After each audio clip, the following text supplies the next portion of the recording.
All right. Hello, everyone, and welcome to ALD No Limits. I'm Christie. I'm Ken. We have another special guest, everybody.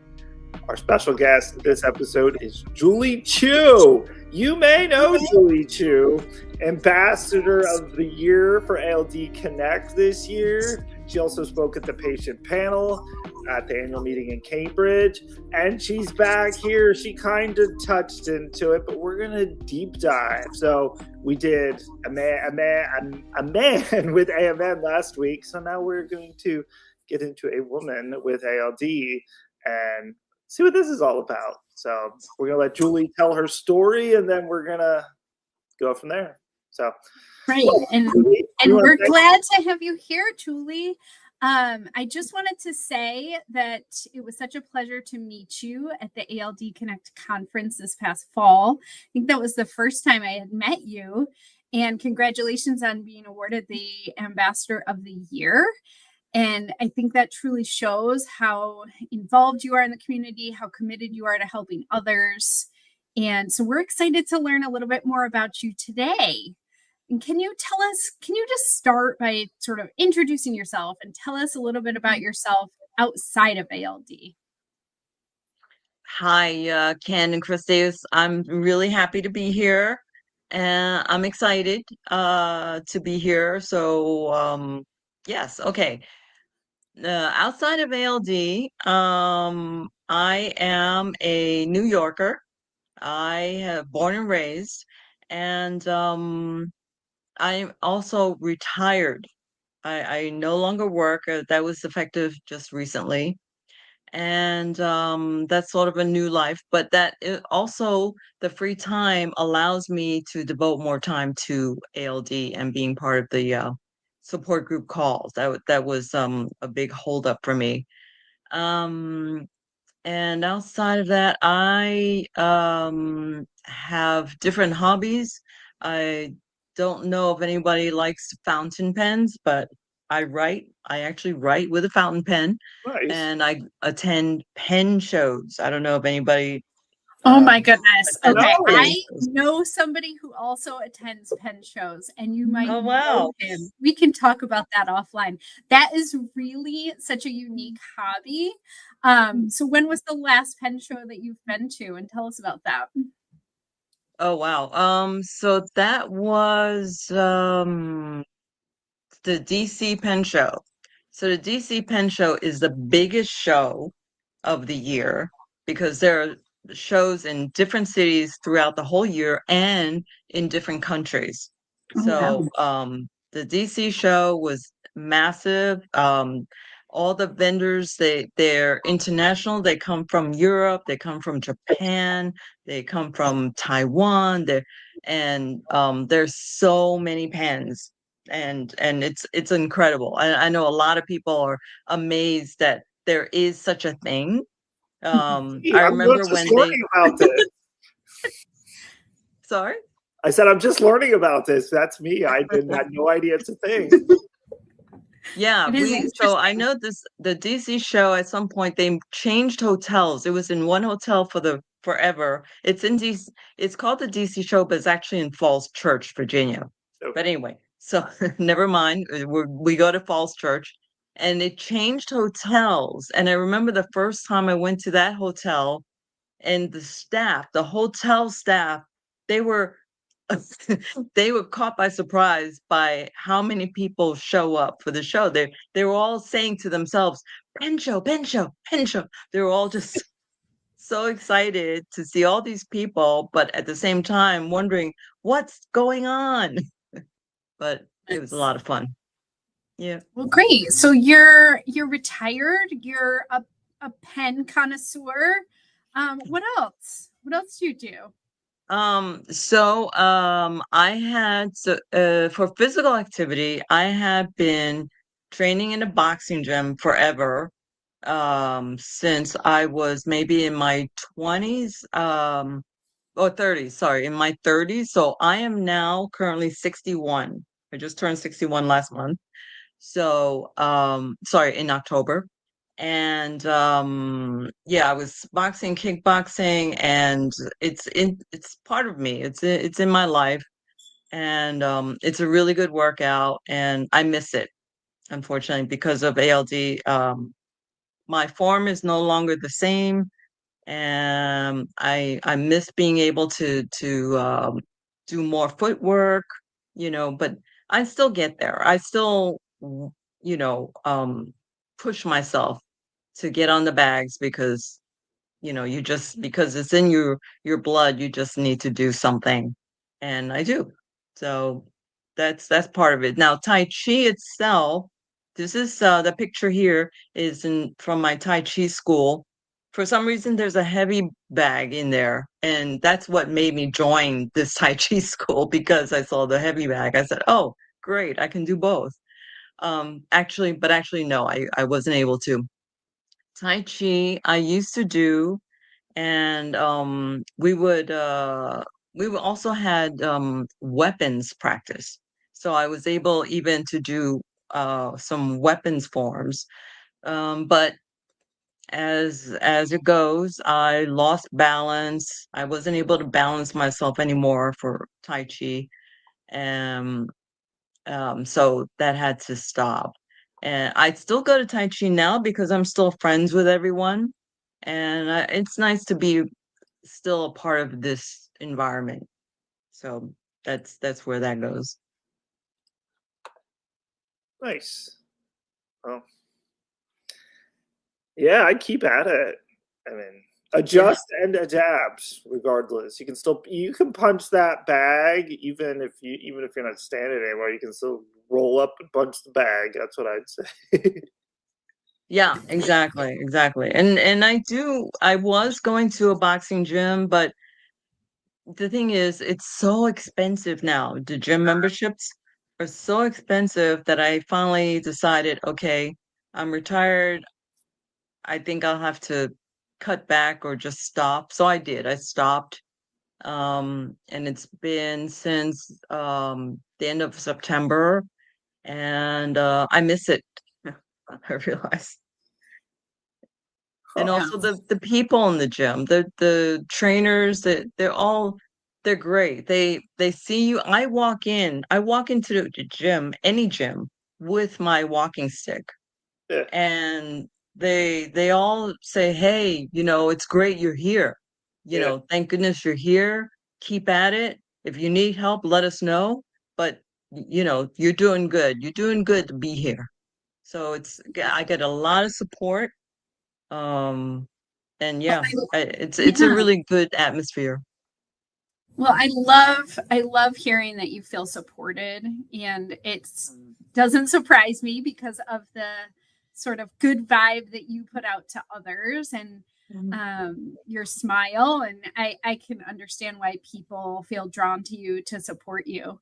Can we just take it a little bit of a step back, and can you Sure. tell us about how you found out about your ALD diagnosis? Oh, okay. So that came about because it was through my brother, actually. My brother, he's my younger brother. We're about 4 years apart. I'm 61, so he's 57. And he had begun having problems when he was in his 20s. Now, mind you, my brother was in the army. He was in infantry, and he was super fit. He was super fit, and he went through all of it, the training and everything. But he started having problems.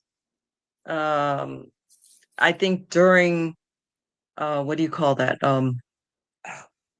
After reserves, when he was in the reserves, he started having a problem with, I don't know, with a headache, or he fell. This is so long ago, I'm sorry, I just don't remember now.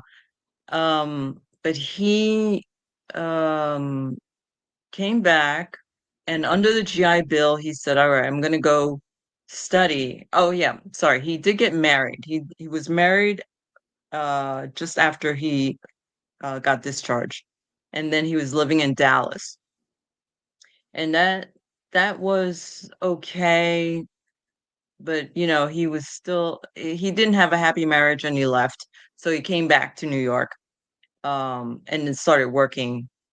He was trying to go to school, continue to go to school under the GI Bill, and then work as well.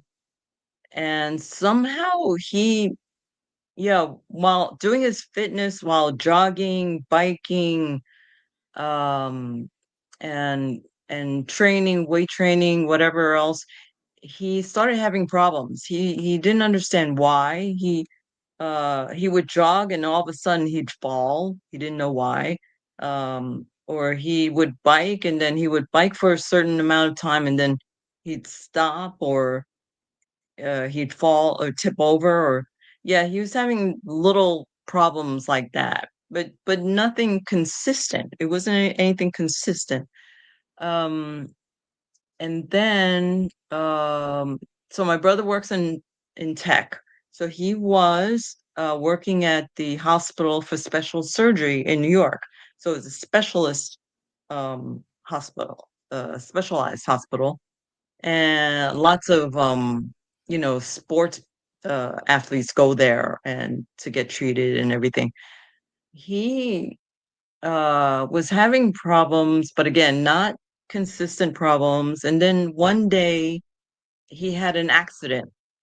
He was carrying his desktop, or one of the desktop computers, down the hall, and someone had left tools in the hall, and he tripped on it because he was carrying this big desktop. He couldn't see what he was walking on or walking into, so he fell and he hurt his ankle. And so that started a whole big thing. I He had issues with that, and with scar tissue, with pain, and he went to a lot of neurologists, a whole round of neurologists, and he was examined left and right, up and down, and so many times. And that went on for like 10 years. 10 years, and he was undiagnosed. No one could find out. No one knew what was going on. They just said, "There's nothing wrong with you. Go home, get some rest." That's what he was told. Um, so there was nowhere to go. And then it was then after that when I started having problems. My brother had said, I what I was happening with me was I was uh, falling for no reason, just out of nowhere, just out of the blue. And the way I would fall, which was really odd, was I would like sort of trip, but then I would fly.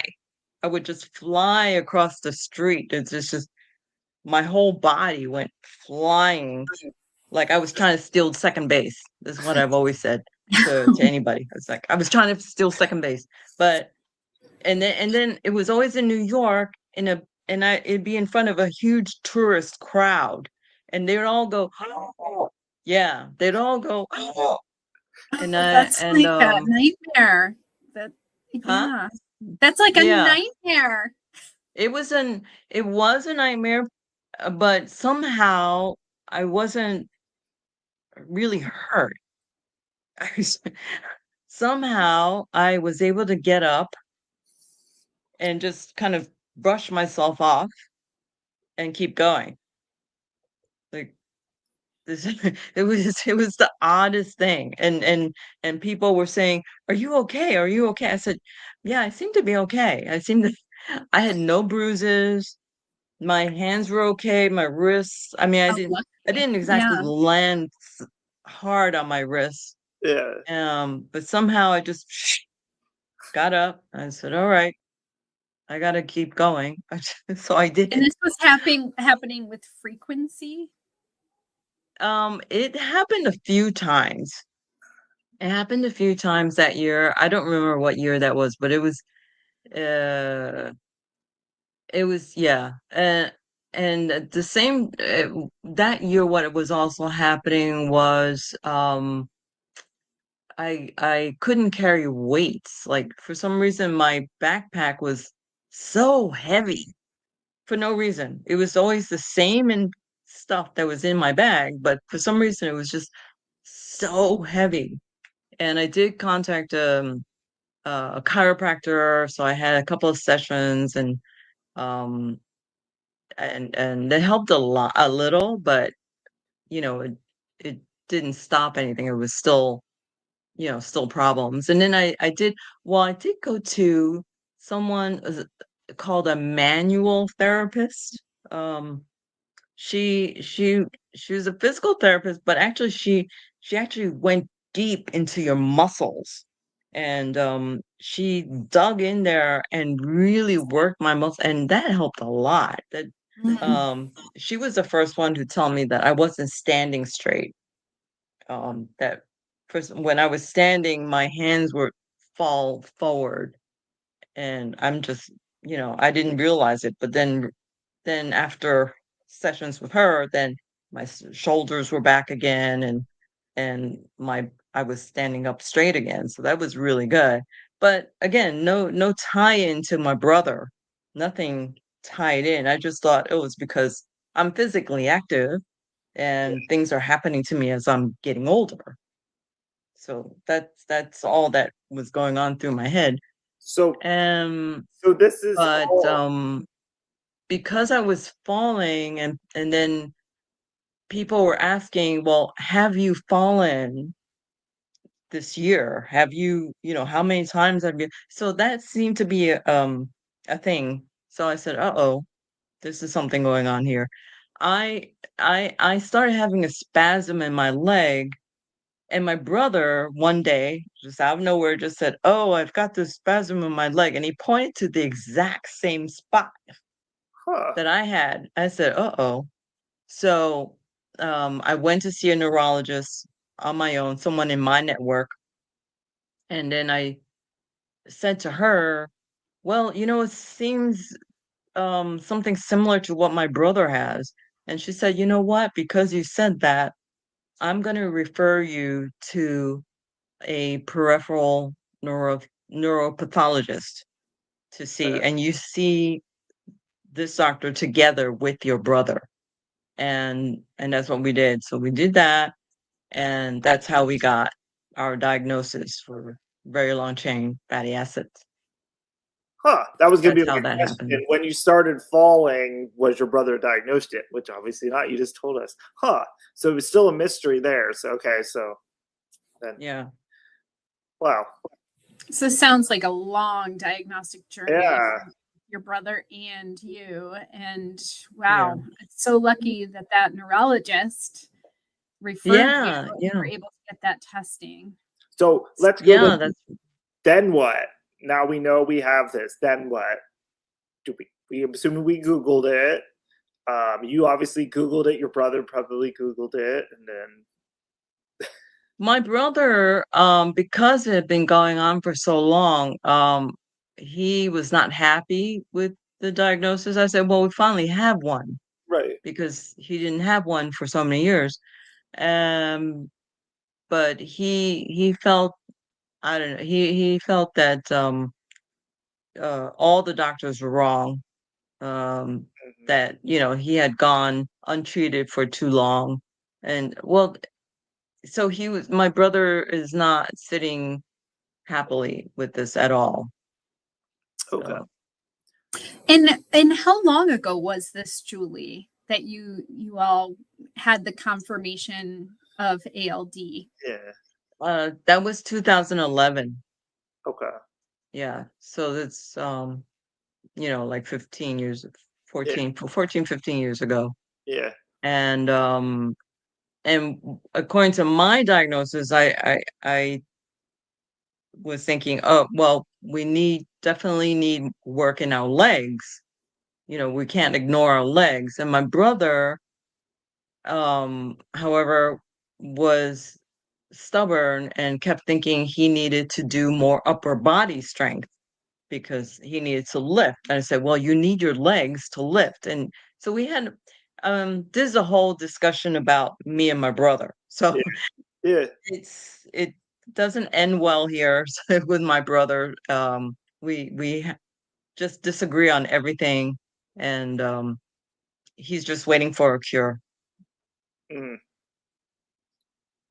Okay. And I'm sorry, it's hard to have that sort of tension in the family and sort of maybe some misunderstandings and things and disagreements. Do you have other family who are affected or not affected? I had a sister who she was the middle child, and she passed. She had cancer. So yeah, so she passed 2 years ago, and she did not have any problems, at least not that we connect, but she did have arthritis in her hands, severe arthritis, but it was because she did a lot of typing at work. For work. Did she get the test for ALD? Did she test or? No, see, I hear about other families where, someone finds out that they have it and then everybody gets tested. Yeah. No, my family's not like that. Yeah. Okay. Yeah. My sister, now the thing is, my sister was deaf. Okay. And so there's this talk about, hearing loss and everything, but I don't know. In fact, the peripheral neuropathologist who diagnosed us, when we mentioned that we had a sister who was deaf, he said, "Oh, maybe it's because of this too." But we didn't think so. She wasn't born deaf. Yeah. She had lost her hearing after. So, we're not sure what's happened there. So my sister was the only one who had children. So my nephew, he's grown. He's 33 now, and he's very, he's very okay. He's doesn't have any problems, but he's very aware of what's going on. But he never got tested either. Yeah. Well, at least he knows. I guess if he starts, tripping and falling over nothing, or Supermaning on out to the street, he does know. But yeah, yeah.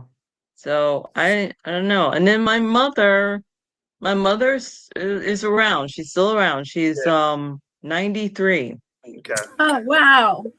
How nice. But she's housebound. She has lost her use of her legs. And she has aides that are around to help, but my brother lives with her and tries to help, but he's losing his ability to do that also. Such a challenge. So I assume your mother didn't get tested, because it sounds like it was She did not, and she is of the old mindset that, well, there's nothing wrong. There's nothing wrong. When my brother and I found our diagnosis, and we tried to explain to her, she said, no, there's nothing wrong. So yeah, that's I don't know if that's part of our culture. Yeah, might be. Yeah. Interesting. So that can be a challenge. Who would you say are your biggest supports in your diagnosis? Who do you consider to be on your support team?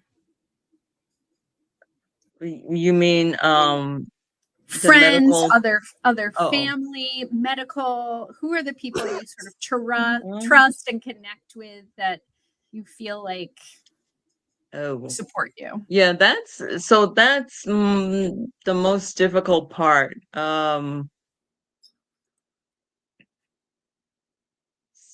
So okay, for an example, I have my friends at the Tai Chi school, but they are probably the closest ones I have to a support group, but I could not say, if you're saying, oh well, if I needed help, who can I call? Then that's different. That's I would come up empty. I would, yeah.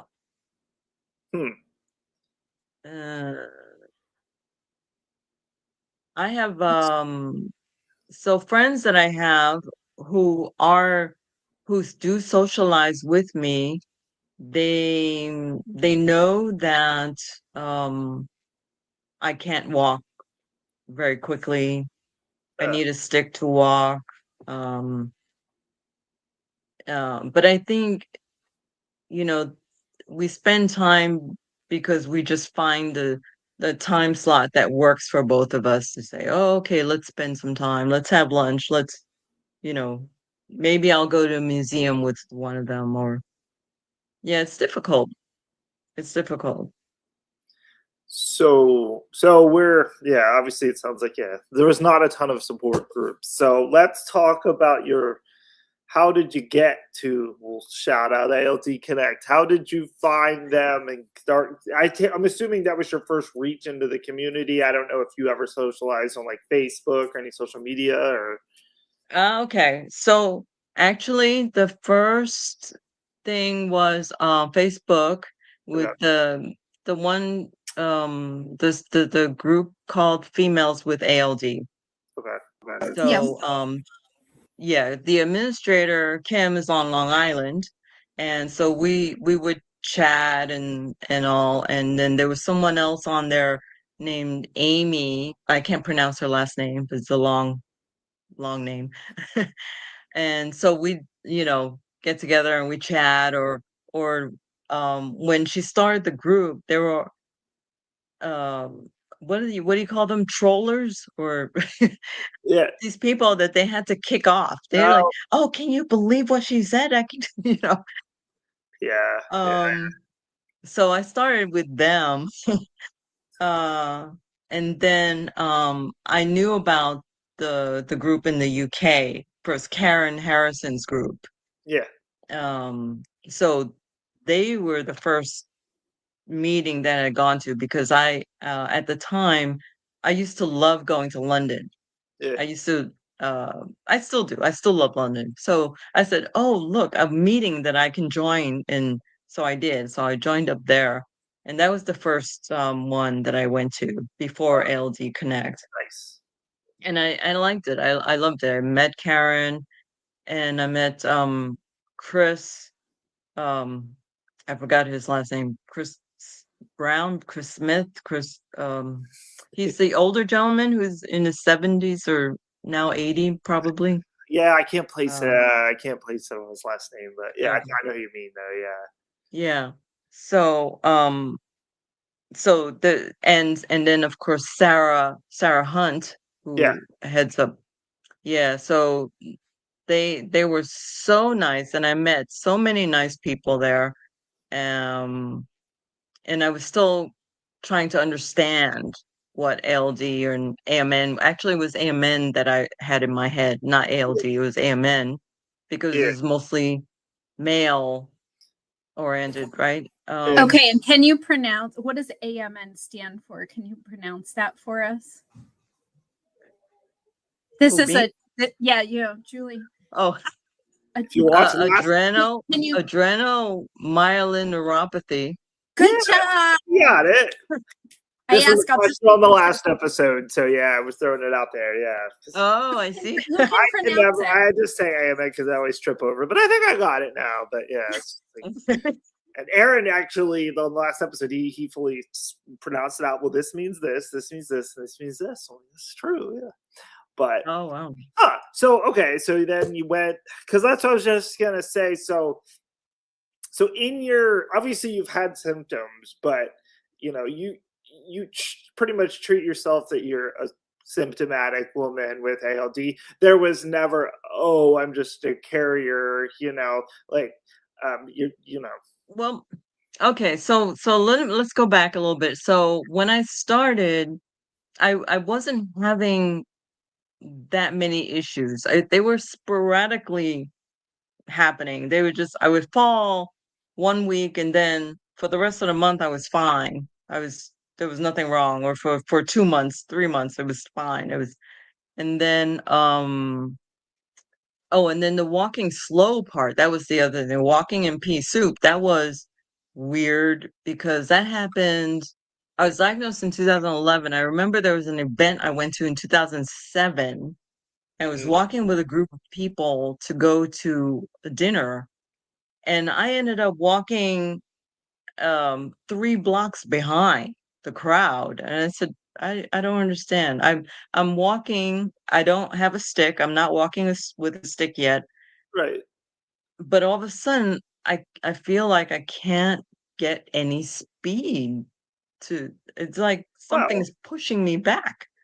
It's just the So there wasn't Mhm. anything that, like, you didn't feel like you were gonna lose your balance or anything. It's like, No, at that time, no. At that time it was very weird. It was just well, yeah. And then so when that after that event, I was fine the next day. I was so it was very weird how this all happened. yeah, And then so when we got diagnosed in 2011, I still wasn't walking with a stick yet.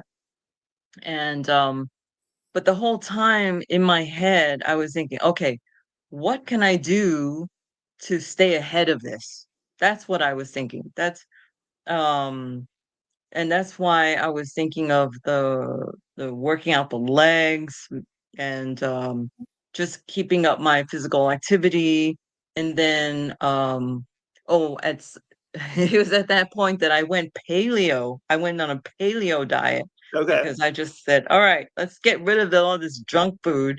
And then um Ken is so that familiar with paleo too. I am familiar with that. Yeah, so I yeah, the first bunch of years I was just trying to keep ahead of what is coming. I didn't know what was coming. yeah, Honestly, I didn't know what was coming. I just like I said, I did meet people. There were some people who were in wheelchairs, some people walking with a stick, some people who maybe had balance problems, but otherwise they were fine. So I met all different ranges, a whole different range of people. So I didn't know what to expect. yeah, Yeah, I think that's the tricky part about this disease in general, right? Is yeah. that there's Yeah. no prediction. Like, But I Yeah. have, yeah, and I have to say, I'm yeah, really inspired sort of by your mentality of let's get ahead of it and stay Yeah. healthy, or try to mitigate some of these symptoms. I think that's it's a really great mindset to have. I guess one of my questions was, when did you sort of know, when was the onset of your symptoms? I mean, you talked about how old were you? And first of all, you don't look 61. Can I just say Oh, that? When I think of 61-year-olds, like your face is not what comes to mind. oh, But am I right, Ken? I think yeah, I'm absolutely. Yeah, very young looking 61, okay? oh, thank Um, you. but yeah, when did you first start experiencing these symptoms? I know there was a little bit of debate in the community around women and when the onset is. Yeah. So let's hear about your experience. Yeah. So um again, I don't know when you would call it an onset. If I were already tripping a bit, I mean, do you call that an onset or no? Or like I wasn't able to walk quick all of a sudden. All of a sudden, I couldn't pick up my pace anymore. Is that an onset? I don't know. And yeah, um, but I would say the slower speed gradually became more consistent. That's true. That is one thing that was happening because I was still working, and we would do team things like there'd be a volunteering event, or we'd have a team outing, to have dinner somewhere. And I'd find that what I was starting to do gradually was I would leave the crowd first, and everyone else would just catch up to me after. I would leave first, so I wouldn't be the last to arrive. I would be the first to arrive.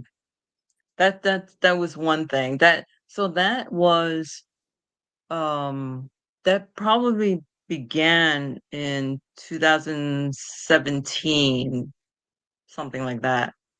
So I was diagnosed in 2011. So it wasn't until like 2017 that started. And then it was after that that the gait problem started happening. It was probably 2018. Oh, 2018. Now that's weird. I had a stress fracture in my foot, and I wore a boot. I had to wear a boot. Oh, wow. And how did that happen? That's weird. Yeah, that Probably went trying on, to but leave the crowd so quickly. You're trying. No. Yeah. Oh, that's but did another. yeah, so that was another thing, but at least that didn't last that long. That was good. That didn't last that long. But again, I was physically active, so it wasn't like it was hurting me. I was still going to the gym because I had a stress fracture in my foot, but my foot didn't blow up, and I was still able to fit my foot into my sneaker. So I went to the gym. Anyway, Yeah. so I didn't hurt my foot further, so that was good. I didn't do anything wrong there. But in my whole mindset, if you hear me talk about talking to other people, it's always keep active, keep active. So this is part of it. This is why I say it, because I always kept active. I never decided, okay, I'm gonna just sit at home and rest and keep my foot raised. I just didn't do that. Yeah, Yeah. Huh. yeah. So that's, I think I'm just curious. I'm honestly curious to hear. Like, it's interesting how like some of your initial symptoms were just the slowing down part. But I mean, yeah. I mean, we got to assume it was ALD related, but again, at the same time, it could be something totally different. So I'm curious to talk to more women and see maybe we might be able to put some things together here. We might be making ground here on No Limit. So that's very interesting. So then you obviously you went to Alex TLC. Shout out to Alex TLC, and then obviously you came back to the States, and then it's just stay on Yeah. Facebook, or where else did you dive to get connected? Oh, let's see, where else did I go? I stayed on the Facebook page, and then I did eventually go to an ALD Connect meeting. I think I had gone once or twice in the past, in the earlier years. Yeah, And um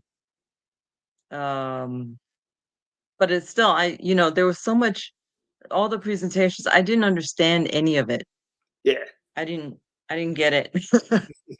I didn't Most know what I was getting into. And at the time also I didn't have any um real symptoms. I was still not walking with a stick yeah, when I was going to those meetings. So it was very, yeah. So it was very new to me, and all the scientific talk, I didn't get it. It all just went over my head.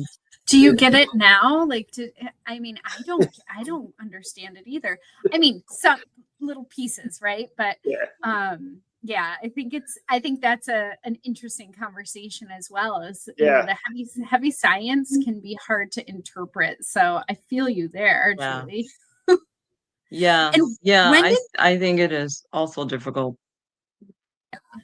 the stick come into play? When did you start using the walking stick, and why? So that's right. So I wanted to get closer to that. So it was in 2018, probably, or 2000, no, 2000, no, okay. So another thing with 2018 was towards the end of the year, I had okay, sorry, go back. The beginning of the year, 2018, I had breast cancer.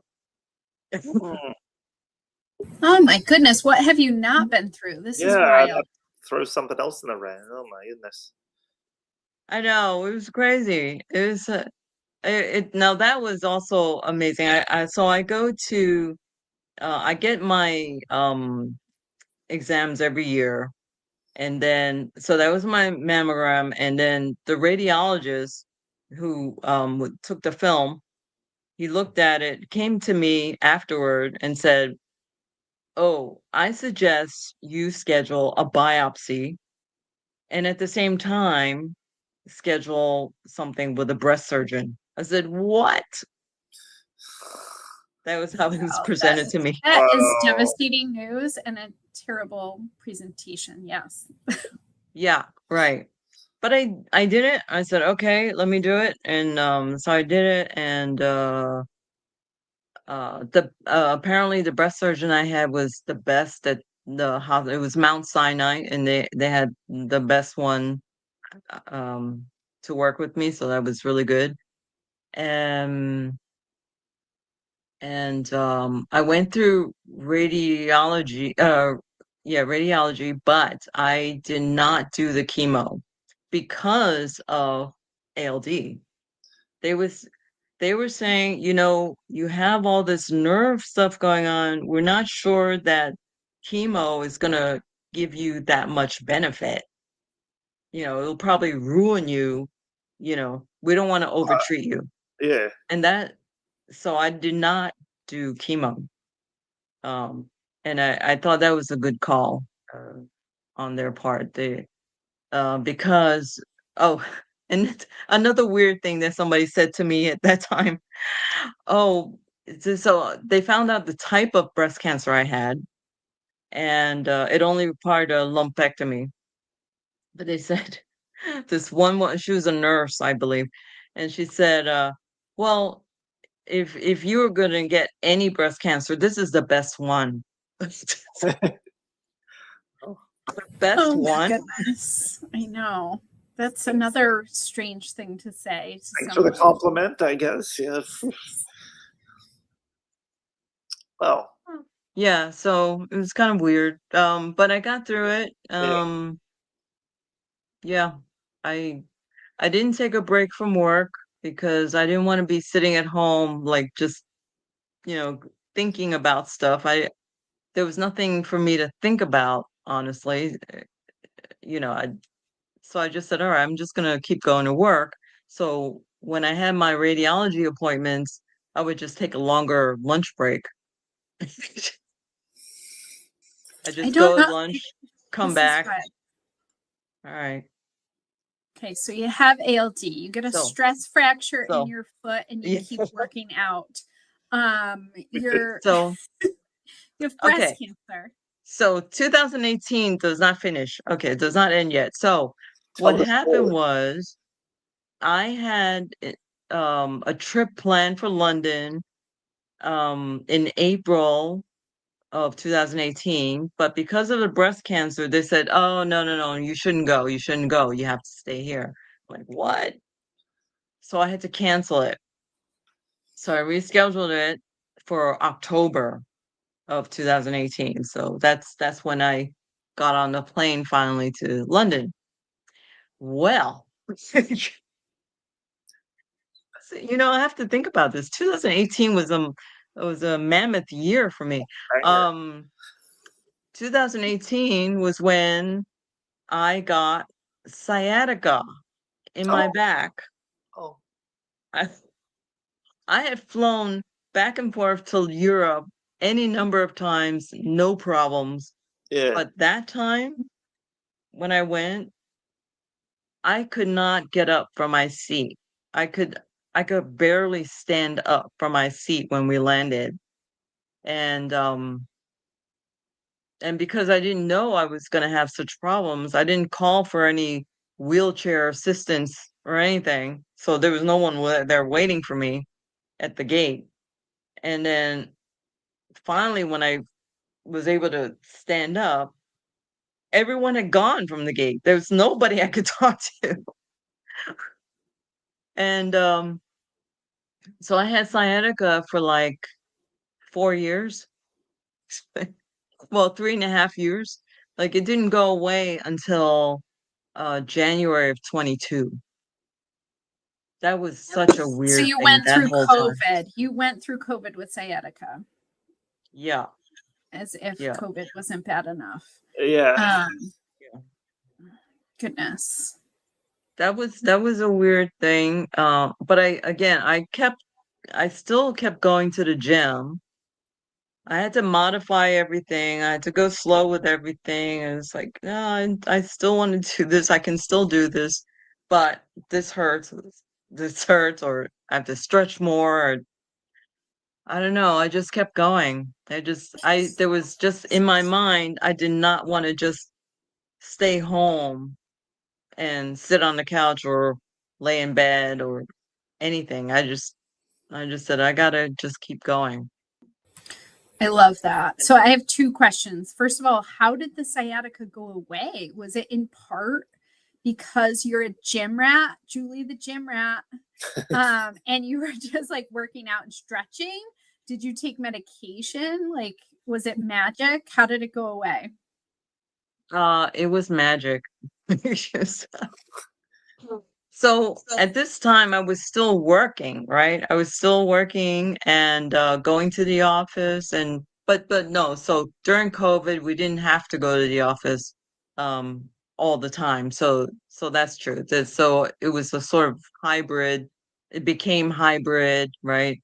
Um, but in the month of January 2022, we had a horrendous winter. um it was so cold for the month that the office said no one is required to come to the office. I said, really? So, that surprised me, but I said, all right, no, I'm fine with that because I can't walk in was it snowing? I don't even remember if it was snowing. um but when the weather got better in February, I said, I'm going to step outside and see what it's like. And then the sciatica was gone. It was just gone. I Huh. had no pain. The cold weather cured sciatica. Oh boy. Well, it's cold here in Massachusetts lately. I'm wondering if it can cure some of my aches and pains. Yeah. But No. speaking of aches and pains, women with ALD, men with AMN, what advice do you have for people who would rather sit on their couch and, binge watch Netflix, rather do that than get moving and going to the gym? Like, what? Give us some motivation, Julie. Wow. That's really difficult for me to hear. It's just, if you don't move, it's very difficult for me to hear that. But at the same time, in the I was at Kennedy Krieger this year, and they give you a folder. So in the folder is a recommendation for exercising. It's you should do this, you should do that, and then there are different points, or maybe exercise at the same time every day, or whatever, things like that. And I was reading it while I was waiting for the doctor. I was waiting and reading this, and I said, if I were not someone who exercised, I would just I would just cringe at this list. I go, what? I'm not doing that.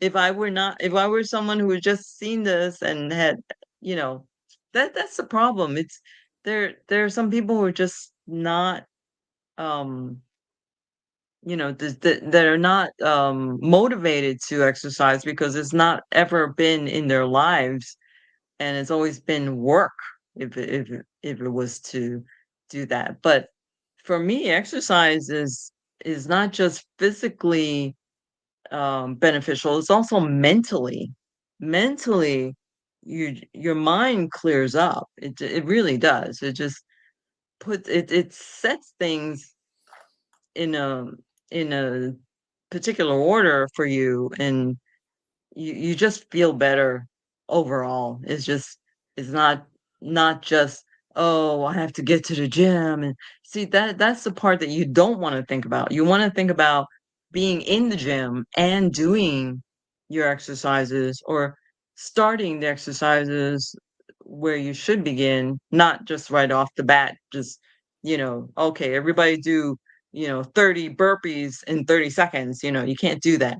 That's you have to start So slow. You start have to, small, start slow. Yeah.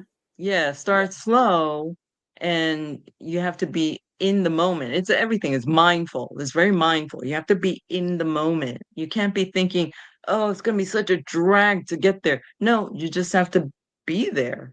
Be Be there. there, and then start slow. You can I actually have a book of all the exercises that I do, and I write it down, and then I'll write down, okay, this exercise was good, this was not good. Let's start with a different exercise. And, I'll make notes for myself. So I don't know if that'll help. I hope it does. Yeah. I think they say tracking is good for any sort of new habit, right? Yeah. Tracking that you've done it and kind of seeing that. As we're coming up upon the new year, I like to think of, I don't like to call them resolutions, but maybe sort of goals. I don't know. Yeah. Reflect. Yeah. Yeah. But also during the meeting, I think, oh no, not during the meeting, during my visit at Kennedy Krieger, that somebody mentioned that, well, not everyone is cut out to do exercise, or there's their body makeup is just different, or which I don't know, maybe that's true. I don't know if that's true, but hopefully it doesn't provide an excuse for people not to try. Definitely. So, okay, so we got out of 2018. We're moved on to past COVID. Now we're past COVID. And then you're going, I just wanted to hear more, since, again, Ambassador of the Year at ALD Connect. Like, when did you really dive into that community to start, interacting more with people, and how did that help? Well, yeah, it's the support calls Yeah. that started it, and I said, all right, I really need to join in and hear what everyone else is saying. So me personally, I'm not a very open person, to be honest. This is new for me, to be going in front of the camera and start talking about myself. This is new to me. This is, it's not me at all. I don't, like, Ken, you're on YouTube all the time, but I know. Well, we appreciate you getting out of your comfort zone. This is great. So yeah, I was, in fact, this morning, I have a therapist now, and I was telling her that, well, if you go on my social media, you won't see any selfies. I don't appear anywhere, only in certain things, but not. You won't see me, like I sent the picture of Times Square. I I kind of put it. I kind of put a part she part of kind my of did. face in it. And also in the Tai Chi school, that all right, let's put part of my face in. But yeah, so this is new. I mean, so when I joined, yeah, like that. So it was so when I joined the support group just as a participant, um I just wanted to listen. I didn't know what to say, what I could offer, Yeah. and then I think it just hit where somebody talked about exercise. That's me. That's me. Yeah. And so I said, "Oh yes, I can definitely recommend, working out and keeping active and so on." So um and then later on, I I I didn't say much. I still don't say much at this point. But later on, people were saying to me that I was helping people. I said, I am. I had no idea if I am. If I am helping people, great. I'm glad to hear that. Um, so I feel like I'm contributing. So Awesome. then I started doing that, and then I was asked to co-host, and I said, "Really? Me? What?" I really did. Yeah. I didn't understand why I was being asked, and but at the time I was still working, so it was just too busy. There were some meetings that I missed completely because I was on work calls or Yeah. something. Um, and then finally I retired. And I told Kathleen, I said, "Okay, Kathleen, I'm retired now, so I can join." And she said, "Yay!" And I said, "Okay." So I didn't know what to expect. I didn't know what to do. I just said, "All right, let me just be Be there. be Just there. be mindful." And Yeah. And your words mean more, which is something that I've realized over my years of talking about. So, like, I never appreciated like what people say. Like they say, like, "Oh, your words mean so much," And I don't think my brain really did grasp around that. I'm like, do this, it does it though? But from what I've heard from people, it does. So, I'm like, you know, mm, this is not why I yeah. ever decided to like go out there, but it's kind of cool at the same time when you look at it. So, Yeah. Yeah, it's great that you're out there. yeah. Definitely. We got Julie out here now, everyone. So she's out and she can't go back now. So That's right. Keep her out in the spotlight, we Julie. are. Julie's So very humble. the question I already told you that, and we asked it last week. So the question: if you could live one day without ALD, what would you do? Um, mm. If one day without ALD, just one day without, Well, you uh, might be able to extend it for a little. We'll give you a week, but what would you do in the week? Yes, a week. um, What's the number? We didn't go into other symptoms and stuff, which but like obviously we have other symptoms. But what is that number one thing that you could go back, just be like before all this? oh, well, I'd probably travel. Okay, yeah, Yeah. I mean, I could travel now, but it's so painful. yeah. No, I get it. Huh, interesting. That's yeah. I mean that comes with everything. Like kind of like we said. Aaron said about just walking and running, but that kind of comes with the whole thing. You're going traveling, which obviously you're going to be hustling through the airport, so easier. Yeah. And she's going to be boxing along the And way. she's going to be boxing wherever she's in London. So yeah.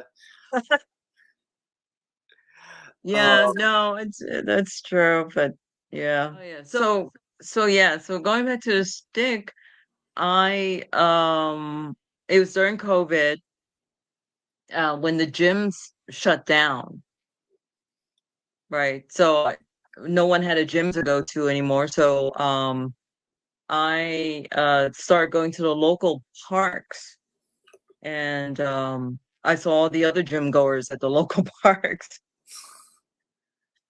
Like, all those bodybuilders out there. Yeah. Um and at the time I was still walking only part-time with a stick.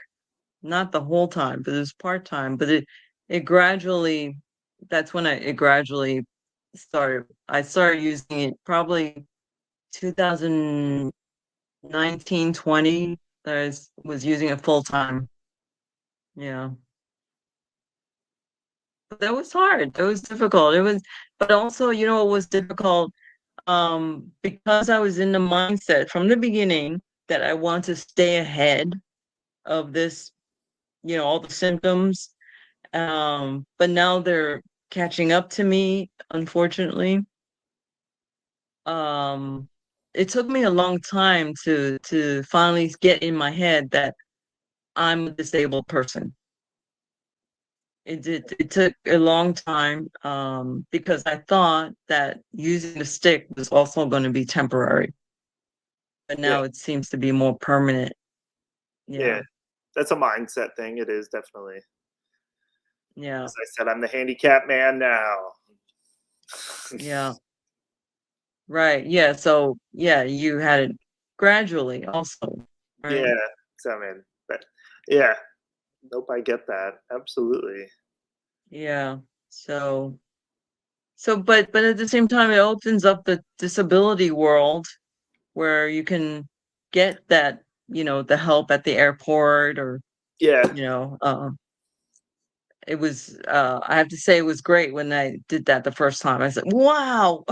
I know. They let And me get on plane first. I was like, oh, this is awesome. yeah, one trip I went with my nephew who's, he's an adult, and he didn't understand it either. He thought he would check in, by himself somewhere Right. else. I said, no, check in with me. Yeah, you And come with then so together we were able to get boarded first, and yeah. yeah, so that was great. He was Some perks. excited about that. Perks. There's more perks to this. You got to take advantage of the perks. Absolutely. That's right. Yeah. So, But last question, I think here. What would you tell someone who is newly diagnosed, especially someone who may have been on a path similar to yours, where there was perhaps a diagnostic journey, an adult who is newly diagnosed? What sort of advice would you give to them? Um, I would say definitely, um, definitely be mindful of everything that's happening. But don't let it get you down. I mean, you you should still have some control, and you should be able to keep control of what you're able to um, at the time, yeah. and maybe stay ahead of things. But yeah, if you let it get to you, you'll just be overwhelmed. You'll just be run over by all the symptoms and everything and all the emotions and all that, and then you'll be out of control, and that's not where you want to be. No. Nope. And don't let Google take over your brain. And nope. Mm-hmm. Julie, it was so nice talking with you today. We loved hearing about your experience with ALD and beyond. And you're really such an inspiration to others. Yes. Thank you. Oh, thank you for saying that. And yeah, again, more than you know, and we're very thankful for you coming out of the box and talking to us. So very cool. Mm-hmm. And we have, I mean, moving into I do not have our next guest, but we're getting inquiries from people that are actually watching our videos, and they're reaching out and they kind of want to tell their story, which is awesome. So if you're watching this, even if I don't know you, if people are getting my email address too, it must be out there somewhere. So, hey, put in the comments and we'll definitely get connected. We'd love to hear your story as well. And yeah, we're Every ALD patient who wants to talk is our goal. 2020 at 2026 and beyond. I'm looking at my calendar thinking we got this person. I'm like, yeah, we're gonna be busy people here, but I love it, and we'll keep going. And nothing is off the table here because this is ALD No Limits. No limits. Yay. And I do plan to have we have to figure this out in 2026, but we're gonna have some special like off week episodes where we're gonna start getting kind of crazy, and our goal is to hopefully bring in some of our past guests to have a big panel so people can throw all of their thoughts out there about all these touchy subjects that no one wants to talk about. So stay tuned, make sure you're subscribed and hit that like button. Thanks again, Julie, and we'll see you all next time.